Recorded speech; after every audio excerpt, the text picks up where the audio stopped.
10/5/2026 রোজ রোববার ফরিদপুরের সালথা বাজারের হাট থেকে জানিয়ে দেওয়া হবে আজকে কত করে যাচ্ছে পেঁয়াজের দাম, সর্বনিম্ন কত আছে, সর্বোচ্চ কত করে যাচ্ছে আজকের বাজার, সবকিছুই জানিয়ে দেওয়া হবে। তার আগে বলে নিই, আপনি যদি এই চ্যানেলে নতুন হয়ে থাকেন তাহলে চ্যানেলটিকে সাবস্ক্রাইব করুন এবং লাইক করুন এবং কমেন্ট করে জানিয়ে দিন আপনার হাটে এবং বাজারে কত করে আছে পেঁয়াজের দাম, আর শেয়ার করে ছড়িয়ে দিন আপনাদের বন্ধুদের মাঝে যাতে করে তারাও জানতে পারে আজকে কত করে আছে পেঁয়াজের দাম। দর্শক, প্রতিদিন পেঁয়াজের নিয়মিত আপডেট জানতে, প্রতিদিনের বাজার দর জানতে চ্যানেলটিকে সাবস্ক্রাইব করুন, পাশে থাকুন যাতে করে প্রতিদিনের আপডেট মিস না হয়। কত করে কিনতেছেন ব্যবসায়ী? 1100 মতো কিনতেছে। এই পেঁয়াজটা কত যাইতেছে? 1000 টাকা করে। 1100 টাকা কোনটা যাইতেছে? আজকে আপনার মুখেই শুনলাম যে 1100 টাকা যাইতেছে। 1100 টাকা করে। আমি একটু দেখবো 1100 টাকার পেঁয়াজ। দর্শক, এই পেঁয়াজটা হচ্ছে 1100 টাকার পেঁয়াজ। হাই হাই, এই হচ্ছে 1100 টাকার পেঁয়াজ না? এই পেঁয়াজটার ভিতরে কি আছে? জিলা দেশাল, এই কারণে এত দাম। দর্শক, 1100 টাকারও পেঁয়াজ হচ্ছে এই হাটে আজকে প্রথম দেখলাম, এবং সেটা এই হচ্ছে 1100 টাকা। এই হচ্ছে দেশাল পেঁয়াজ। কত করে বিক্রি করলেন? দর্শক, দেখতে পাচ্ছেন এই পেঁয়াজটা 1100 টাকা করে বিক্রি হচ্ছে। এই পেঁয়াজটা 1100 টাকা বিক্রি করার কারণ হচ্ছে এই পেঁয়াজটা বৃষ্টির আগে তোলা হয়েছে। এই পেঁয়াজে সেচ বা পানি তেমন একটা পায়নি, যার কারণে এই পেঁয়াজটা 1100 টাকা করে আসলে আজকে বিক্রি হচ্ছে। সাথে পেঁয়াজটা একটু চাপা কোয়ালিটির। কত করে বিক্রি করলেন? 1000। তার মানে আপনারটা একটু কম দেখিনছে।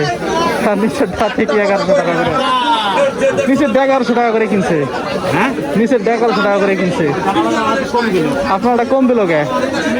এই গাদির ভিতরে ফেলাইলি 1100 টাকা করে। হ্যাঁ, এই গাদির ভিতরে ফেলাইলি 1100 টাকা করে।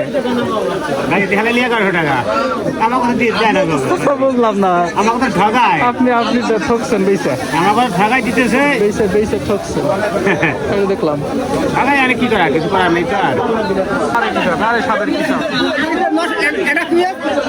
সমস্যা নাই, একটা পেঁয়াজে কোনো সমস্যা নাই। এত সুন্দর সুন্দর পেঁয়াজ। এই পেঁয়াজ তো এই সময় তো দাম যাইতো প্রায় 2000 টাকা, তাই না? গত বছরের সময় দাম ছিল 2000 টাকা না? আর সেই পেঁয়াজ এখন 1000 ভাঙ্গে নামছে। 1000 ভাঙ্গে 900 950 টাকা পেঁয়াজ।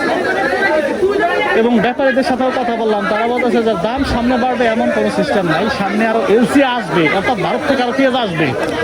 ভারত থেকে যদি পেঁয়াজ আসে দাম তো উল্টে বাড়বে না, আরো কমার সম্ভাবনা।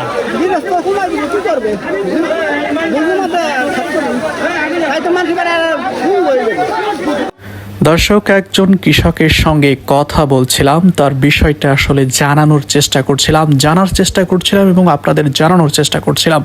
তিনি বলছিলেন যে এইভাবে যদি পেঁয়াজের দাম থাকে তাহলে হয়তো আগামী বছর এই উৎপাদন ব্যাহত হবে, আর এর মধ্যে যদি সরকার ভারত থেকে পেঁয়াজ আমদানি শুরু করে দেয় তাহলে হয়তো এই পার্সেন্ট কোথায় গিয়ে নামবে হয়তো বলা যাচ্ছে না এখনো।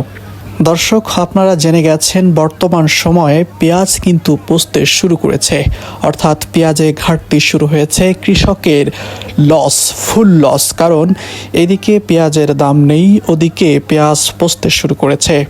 কৃষক যে কোথায় গিয়ে দাঁড়াবে সেটা সরকারের কাছে এক ধরনের প্রশ্ন ছোড়ার মতো অবস্থা। তাই সরকার মহোদয়কে এই মুহূর্তে পেঁয়াজের দামটা সহনীয় পর্যায়ে রাখার জন্য কৃষকের থেকে অনুরোধ জানানো হয়েছে। তবে আমরা অন্যান্য বাজারে তো আসলে দাম বেশি দেখা যায়। দেখেন অন্যান্য জেলায় যারা পেঁয়াজ আবাদ করে ওখানে দেখা যায় 1100, 1150, 1200 পর্যন্ত আছে, কিন্তু আমাদের জেলায় কম কেন? কারণ কি? এটা কি কোনো সিন্ডিকেটে চলে গেছে?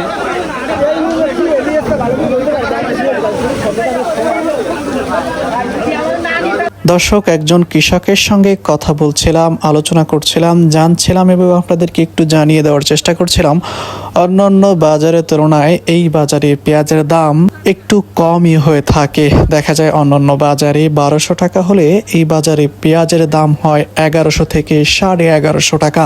কেন যে এই ধরনের অবস্থা এই বাজারে থাকে এবং তৈরি হয় সেটা এক ধরনের প্রশ্ন।